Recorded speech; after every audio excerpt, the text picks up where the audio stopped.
Hello, I just wanted to make an update on the lavender seeds I sowed a few weeks back.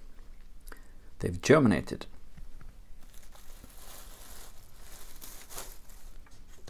At least a good portion of them.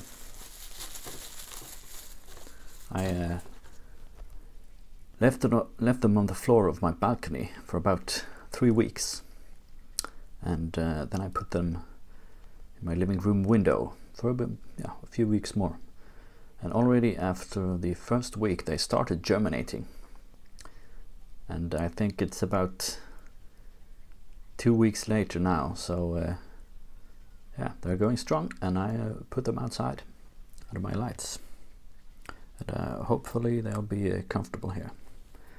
It'll still take a while before I can put them outside.